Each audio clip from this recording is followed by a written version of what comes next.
Hello students, welcome to the 13th lecture of the chapter Chemical Coordination and Integration.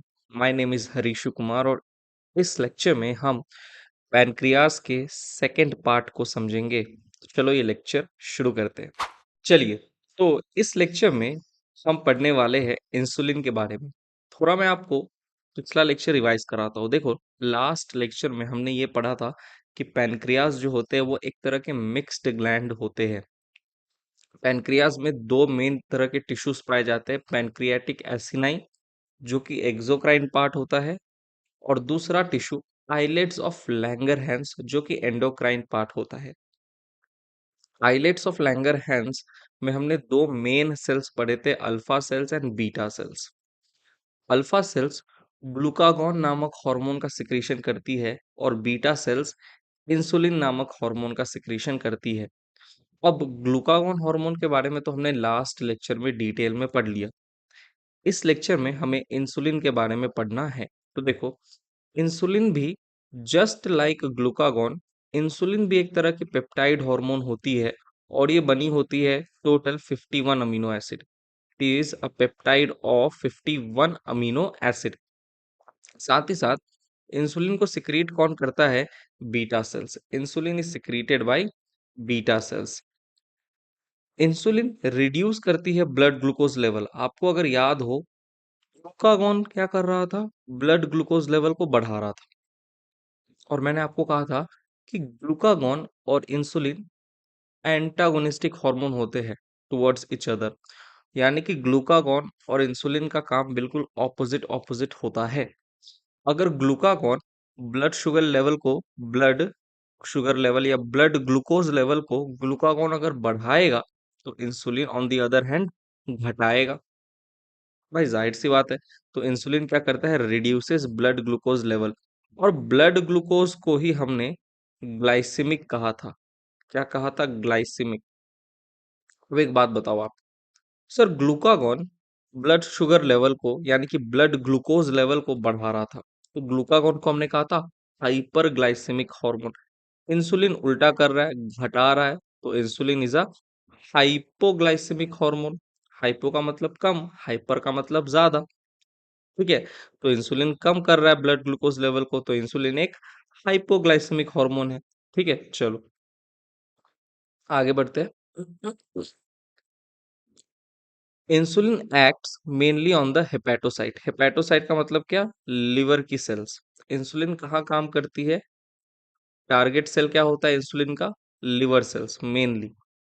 Glucagon का भी आप याद करो, मेनली किस पे एक्ट करता था? हेपेटोसाइट पे। तो ग्लूकागॉन और इंसुलिन दोनों ही हेपेटोसाइट, लिवर की सेल्स पे एक्ट करती है। फर्क बस इतना है, इंसुलिन हेपेटोसाइट्स के साथ साथ एडिपोसाइट्स यानी कि एडिपोस टिश्यू जो होता है ना, एडिपोस टिश्यू के सेल्स पे भी काम करती है। एडिपोस टिश्यूज की सेल यानी कि एडिपोस सेल्स ऐसी सेल्स जिनके अंदर फैट स्टोर्ड होता है। ठीक है, और एडिपोस टिश्यू के सेल्स को ही हम एडिपोसाइट्स कहते हैं। इंसुलिन हेपेटोसाइट्स और एडिपोसाइट्स दोनों पे काम करेगा, ग्लूकागॉन सिर्फ हेपेटोसाइट पे काम करेगा। डिफरेंसेस है, कंपेयर करते करते हमें पढ़ना है ताकि हमें चीजें अच्छे से समझ में आए। चलिए आगे बढ़ते हैं। Insulin increase cellular glucose uptake and utilization. आपको अच्छे से पता है कि भाई ब्लड है, ब्लड में ग्लूकोज है, और ब्लड से ये ग्लूकोज कहाँ पहुंचता है? सेल में। ठीक है, सेल में कौन पहुंच गया? ये ग्लूकोज। सेल क्या करता है? इस ग्लूकोज को यूज करके सेल एटीपी बनाता है, एनर्जी बनाता है। राइट। अब एक बात बताओ, अगर ग्लूकोज ब्लड से सेल में चला गया तो ब्लड में क्या होगा? ग्लूकोज की कमी हो जाएगी, यानी कि ब्लड ग्लूकोज लेवल कम हो जाएगा। राइट। तो जितना ज्यादा सेल इस ग्लूकोज को अपटेक करेगा और यूटिलाइज करेगा, उतना ही कम ग्लूकोज हमें ब्लड में देखने को मिलेगा। अरे बात आ रही ना समझ में? आप याद करो, ग्लूकागॉन क्या करता था?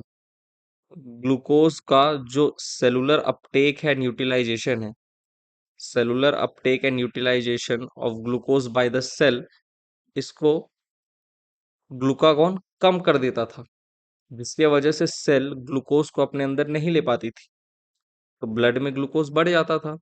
तो इस तरीके से ग्लूकागॉन इस तरीके से ग्लूकागॉन ब्लड ग्लूकोज लेवल को बढ़ा देता था, राइट। लेकिन इंसुलिन क्या करता है, cellular glucose uptake and utilization को बढ़ा देता है, इंक्रीज कर देता है। ग्लूकागॉन डिक्रीज कर रहा था, इंसुलिन इंक्रीज कर देगा। जैसे ही cellular glucose uptake and utilisation increase होगा, सारा का सारा ग्लूकोज ब्लड से कहाँ पहुंचेगा, सेल में। अब ब्लड से सेल में अगर ग्लूकोज चला गया, तो ब्लड में ग्लूकोज की कमी हो जाएगी, तो अपने आप क्या हो जाएगा, ब्लड ग्लूकोज लेवल कम हो जाएगा। तो इंसुलिन क्या करता है, cellular glucose uptake and utilization को बढ़ा देता है, जिसके वजह से ब्लड के अंदर ग्लूकोज की लेवल कम हो जाती है। ठीक है, चलो। So, rapid movement of glucose from blood to hepatocyte and adipocyte cells occur। तो क्या होता है, रैपिड धराधर ग्लूकोज ब्लड से कौन से सेल में जाती है, बोलो, हेपेटोसाइट और एडिपोसाइट। और हेपेटोसाइट और एडिपोसाइट के अंदर ग्लूकोज चला गया, तो ब्लड में अपने आप कम हो गया, तो ब्लड में क्या हो गया, ग्लूकोज लेवल रिड्यूस हो गया, तो insulin reduces blood glucose level. चलो, अब insulin stimulates glycogenesis. Insulin stimulate glycogenesis. Glycogenesis क्या होता है, सर? ग्लाइकोजेनेसिस होता है conversion of glucose into glycogen. देखो, जब भी हम खाना खाते हैं, हमारा बॉडी क्या करता है, कॉम्प्लेक्स कार्बोहाइड्रेट जैसे हम स्टार्च खाते हैं, तो उसका ब्रेक डाउन कर देता है ग्लूकोज में, और फिर उस ग्लूकोज से हमें एनर्जी मिलती है। लेकिन आप धराधर खाए जा रहे हो, खाए जा रहे हो, खाए जा रहे हो, ठूसे जा रहे हो, तो आपके अंदर बहुत सारा ग्लूकोज है। तो अब आपका बॉडी क्या करेगा, उस ग्लूकोज को कन्वर्ट कर देगा ग्लाइकोजन में, और स्टोर कर देगा हेपेटोसाइट, लिवर की सेल्स में। ठीक है, ग्लाइकोजन एक तरह का स्टोर्ड फूड है। ठीक, तो बताओ, अगर ग्लूकोज ब्लड में जो ग्लूकोज है वो सब ग्लाइकोजन में कन्वर्ट हो रहा है, यानी कि प्रोसेस का नाम ग्लाइकोजेनेसिस।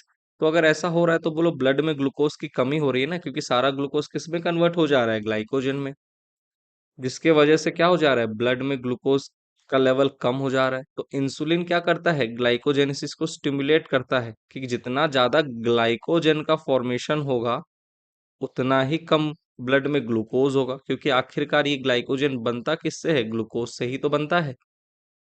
आई बात समझ में? चलो, insulin reduces gluconeogenesis in liver. अब ग्लूकोनियोजेनेसिस क्या है, ग्लूकोनियोजेनेसिस क्या है, इसको समझो। अच्छे से आपको बताया था, ग्लूको का मतलब ग्लूकोज, जेनेसिस का मतलब फॉर्मेशन, ग्लूकोज का फॉर्मेशन, नियो का मतलब अदर देन ग्लाइकोजन,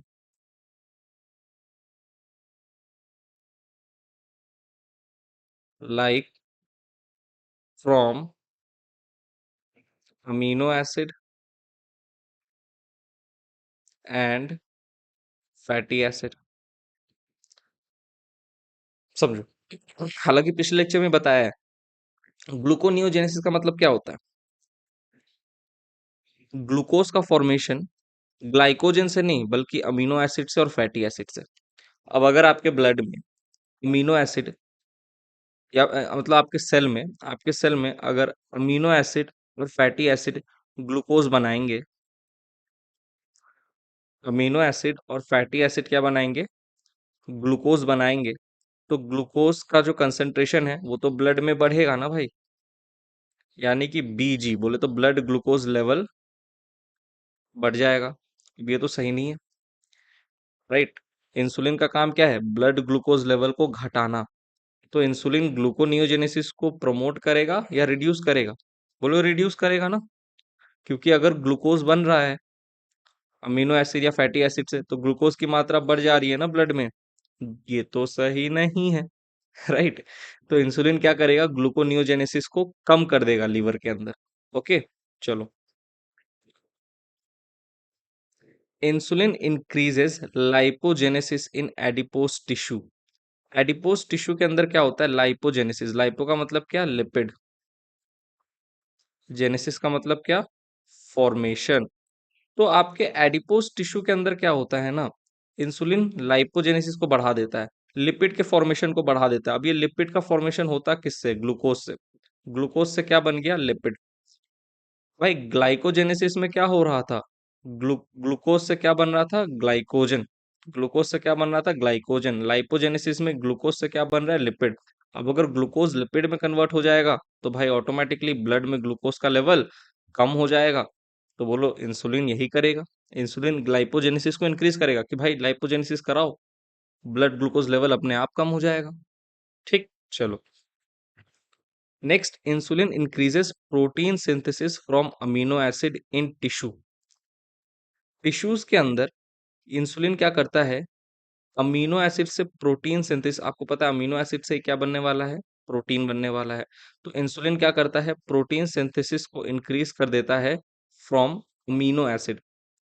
बताओ, ये तो अच्छी बात है ना। इसे हम एनाबॉलिक हार्मोन कहते हैं। एनाबॉलिज्म का मतलब क्या होता है? फॉर्मेशन। एनाबॉलिक किसी चीज का फॉर्मेशन। कैटाबॉलिक का मतलब क्या है? आपको कैटाबॉलिक का मतलब ब्रेकडाउन। कैटाबॉलिक एनाबॉलिक ये दोनों टर्म आप जानते हो ना। तो एक बात बताओ आप मुझे, इंसुलिन प्रोटीन के सिंथेसिस को बढ़ा दे रहा है फ्रॉम अमीनो एसिड, यानी कि किसी ना किसी नए चीज को बनाने में इंसुलिन मदद कर रहा है। तो इंसुलिन एक तरह का एनाबॉलिक यानी कि फॉर्मेशन हार्मोन है, एनाबॉलिक हार्मोन है। ठीक, चलो। तो यहाँ पे हमने इंसुलिन के बारे में कुछ कुछ बातें समझी। नेक्स्ट स्लाइड में ना, अभी तक हमने जो जो इंसुलिन के बारे में पढ़ा और पिछले लेक्चर में जो जो ग्लूकागॉन के बारे में हमने पढ़ा, उसको थोड़ा एक टेबल के थ्रू कंपेयर करते हैं। तो moving on to the next slide. चलो देखो स्टूडेंट्स, यहाँ पे एक टेबल है। एक तरफ हम देखेंगे ग्लूकागॉन और इंसुलिन क्या करते हैं। अगर हम बात करें ब्लड ग्लूकोज लेवल की, ब्लड ग्लूकोज लेवल को एक फैक्टर मानकर चले, एक पैरामीटर मानकर चले, तो ब्लड ग्लूकोज लेवल को ग्लूकागॉन तो इंक्रीज कर देता है और इंसुलिन डिक्रीज कर देता है। सर ये तो बेसिक बात है, ये तो हमें पता है। आगे बताओ। देखो, अगर हम सेलुलर ग्लूकोज अपटेक की बात करें, cellular glucose uptake and utilization की अगर हम बात करें, तो सेल का ग्लूकोज को अपटेक करके यूटिलाइजेशन करना, इस चीज को ग्लूकागॉन क्या कर देगा? डिक्रीज कर देगा। क्योंकि अगर सेल ग्लूकोज को अपटेक करके उसका यूटिलाइजेशन करने लग जाए, ब्लड के अंदर ग्लूकोज कम हो जाएगा ना, जो कि ग्लूकागॉन नहीं चाहता। ग्लूकागॉन क्या चाहता है? ग्लूकागॉन चाहता है कि ब्लड ग्लूकोज लेवल बढ़ा रहे। तो सेलुलर ग्लूकोज अपटेक को ग्लूकागॉन डिक्रीज कर देगा।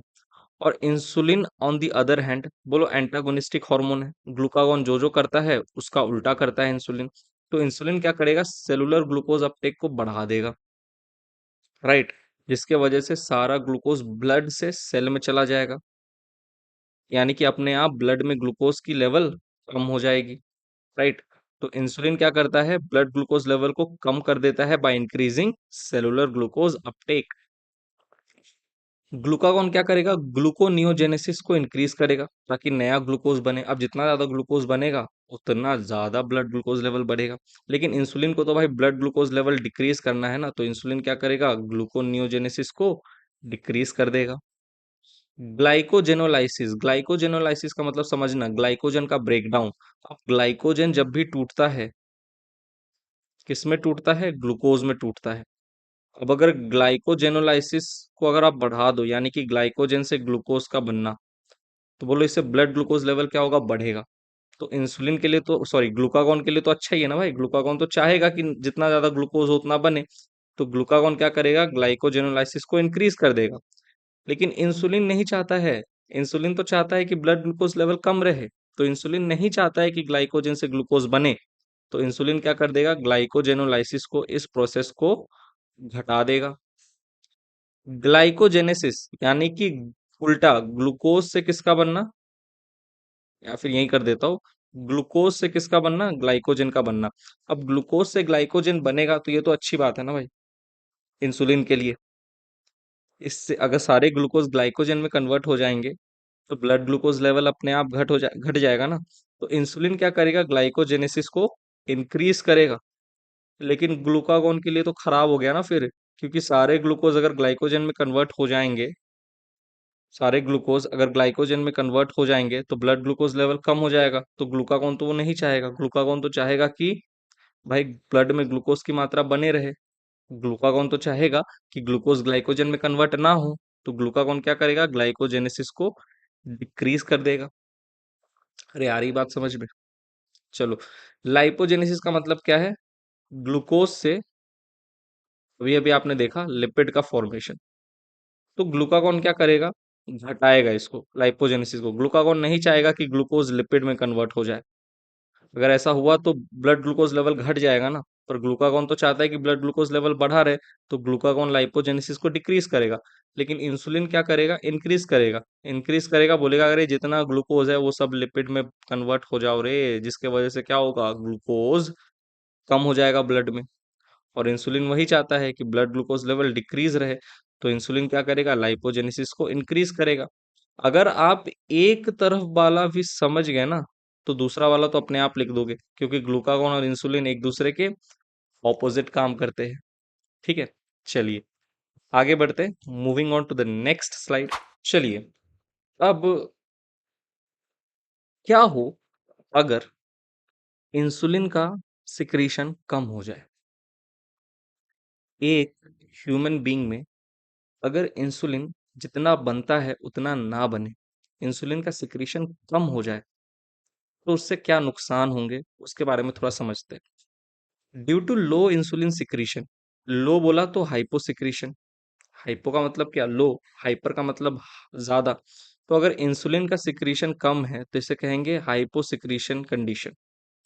अब अगर इंसुलिन सही से सिक्रीट नहीं हो रहा, आइलेट्स ऑफ लैंगरहैंस के जो बीटा सेल्स है वो इंसुलिन सिक्रीट नहीं कर पा रहे, सिंथेसाइज नहीं कर पा रहे अच्छे से, तो उसके वजह से देखो क्या होगा, ब्लड ग्लूकोज लेवल इंक्रीज हो जाएगा ना। क्योंकि इंसुलिन क्या करता था, ब्लड ग्लूकोज लेवल को कम करता था, लेकिन अब इंसुलिन बन ही नहीं रहा, तो भाई अब क्या होगा, ब्लड ग्लूकोज लेवल बढ़ जाएगा। और अगर ब्लड ग्लूकोज लेवल बढ़ गया, ब्लड ग्लूकोज लेवल नॉर्मली कितना होता है, 90 टू 110 mg पर 100 ml ब्लड। एक नॉर्मल हेल्दी ह्यूमन बीइंग में ब्लड ग्लूकोज लेवल होता है 90 टू 110 mg पर 100 ml ब्लड। लेकिन अगर इंसुलिन का हाइपोसिक्रीशन हो रहा है, तो ब्लड ग्लूकोज लेवल बढ़ जाएगा, ब्लड ग्लूकोज लेवल बढ़ जाएगा, इसे हम कहेंगे हाइपरग्लाइसेमिक कंडीशन हो गया।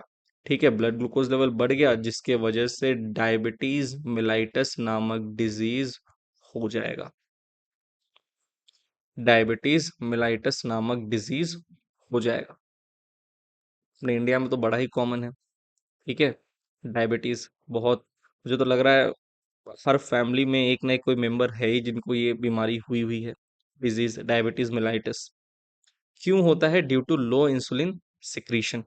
ठीक है, अब अगर डायबिटीज की चर्चा हमने कर ली, तो चलो डायबिटीज को थोड़ा और अच्छे से समझते हैं। डायबिटीज सिर्फ एक ही तरह का नहीं होता, डायबिटीज मिलाइटस। डायबिटीज दो तरह के होते हैं, diabetes is of two types. एक होता है डायबिटीज इंसिपिडस, एक होता है मिलाइटस। मिलाइटस जो होता है वो होता है due to low insulin secretion. लेकिन इंसिपिडस, डायबिटीज इंसिपिडस जो होता है, इसे हमें उतना डिटेल में नहीं पढ़ना।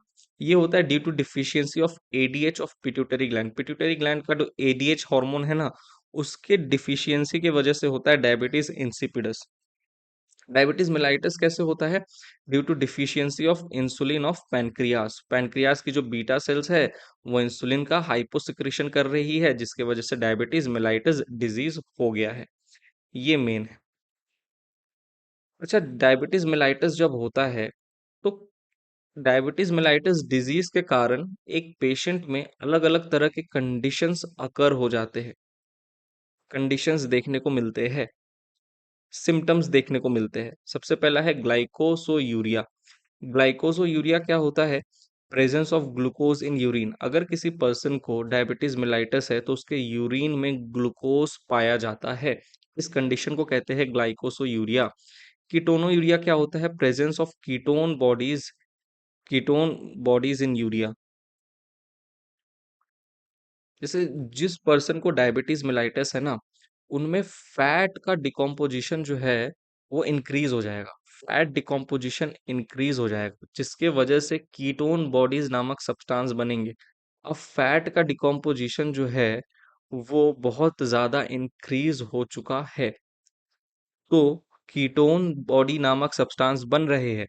अब अगर ये कीटोन बॉडीज नामक सब्सटेंस बॉडी में ज्यादा हो जाएंगे तो यूरिन से पास आउट होंगे। तो जिस पर्सन को डायबिटीज मेलाइटस है उनके यूरिन में कीटोन बॉडीज पाए जाते हैं। इस कंडीशन को कहते हैं ketonuria. Polyuria, urine volume increase. अब जो पर्सन जिसको डायबिटीज मेलाइटस है उसका जो यूरिन वॉल्यूम है वो इंक्रीज हो जाता है, बार बार वो यूरिनेशन के लिए जाता है बाथरूम, ठीक है। Urine volume increase. Extreme thirst, polydipsia condition, जिस पर्सन को डायबिटीज मेलाइटिस है उसको प्यास ज्यादा लगता है। पॉलीफेजिया, भूख ज्यादा लगता है, एक्सट्रीम हंगर, क्योंकि देखो ना, जितना भी बॉडी में ग्लूकोज है, एनर्जी का सोर्स है, वो तो सब यूरिन से पास हो जा रहा है ना। तो फूड यानी कि ग्लूकोज उसके बॉडी में रह ही नहीं रहा है, सब यूरिन से पास हो जा रहा है, तो उस पर्सन को बार बार भूख लगेगा। पॉलीफेजिया कंडीशन, ठीक है। ये सारे के सारे कंडीशंस आपको देखने को मिलेंगे डायबिटीज मेलाइटस वाले पेशेंट में। लेकिन डायबिटीज इंसिपिडस की बात करूं तो डायबिटीज इंसिपिडस में ये तीन सिम्टम्स एब्सेंट होते हैं। डायबिटीज इंसिपिडस में बस पॉलीडिप्सिया, ठीक है, पॉलीडिप्सिया एंड पॉलीफेजिया देखने को मिलता है।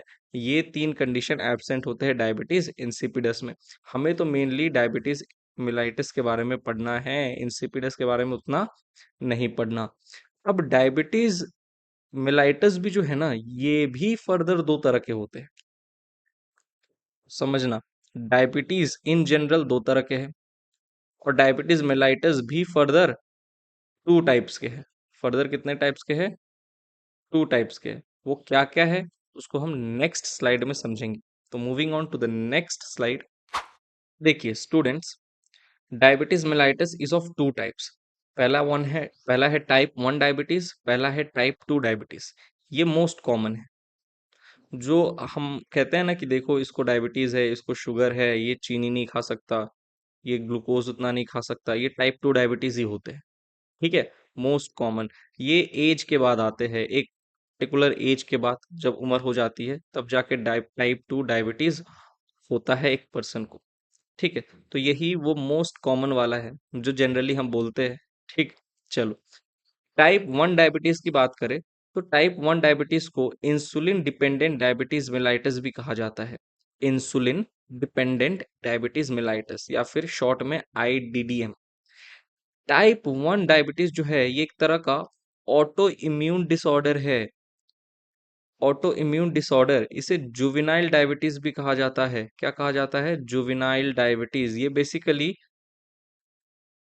उनमें होता है जो कि यूजुअली 18 साल या 20 साल के कम एज के होते हैं। 20 साल के कम एज या 18 साल के कम एज के बच्चों को हम कहते हैं जुवेनाइल, राइट। तो ये जुवेनाइल डिसऑर्डर्स है, ठीक है। जुवेनाइल डायबिटीज है, ठीक। 20 साल के कम वाले उम्र में भी हो जाता है। और जो यूजुअली टाइप 2 डायबिटीज है ये उम्र के साथ आता है, एज के साथ आता है, राइट। अगर कोई पर्सन है जिसकी एज 20 साल से कम है और उसको डायबिटीज है तो ज्यादा चांसेस होंगे कि उसको टाइप 1 डायबिटीज होगा। एक तरह का ऑटो इम्यून डिसऑर्डर है। ऑटो इम्यून डिसऑर्डर में क्या होता है? Beta cell destroy so insulin level in blood decreases. देखो, जो पर्सन जिसको टाइप 1 डायबिटीज हुआ है, जिसको टाइप 1 डायबिटीज हुआ है, ठीक है, उसका जो इम्यून सिस्टम होता है, जो एंटीबॉडी बनाता है, उस पर्सन का जो एंटीबॉडी होता है, उसके खुद के एंटीबॉडी जाके उसके खुद के पैनक्रियास के बीटा सेल्स को क्या कर देती है? डिस्ट्रॉय। बीटा सेल्स को क्या कर देती है? Destroy, right. तो ऑटो इम्यून डिसऑर्डर हो गया। अब उस इंडिविजुअल के खुद के एंटीबॉडी उसी के बीटा सेल को डिस्ट्रॉय कर दिए, तो बीटा सेल डिस्ट्रॉय हो गया तो इंसुलिन तो अब बनेगा नहीं। अच्छा, इंसुलिन अब बनेगा नहीं तो इंसुलिन का काम क्या था? ब्लड ग्लूकोज लेवल को कम कर देना, लेकिन इंसुलिन बन ही नहीं रहा क्योंकि बीटा सेल डिस्ट्रॉय हो चुकी है, राइट। तो क्या हो जाएगा? ब्लड ग्लूकोज लेवल बढ़ जाएगा। बात आई समझ में? Type 1 diabetes is auto immune disorder, beta cell destroy, so insulin level in blood decreases. और इंसुलिन अगर ब्लड में डिक्रीज हो जाएगा तो इंसुलिन अपना फंक्शन नहीं कर पा रहा, हाइपोसिक्रीशन हो रहा है इंसुलिन का, तो बोलो ब्लड ग्लूकोज लेवल बढ़ जाएगा। टाइप 2 डायबिटीज में क्या होता है? इसको कहते हैं non insulin dependent diabetes mellitus, यानी कि NIDDM।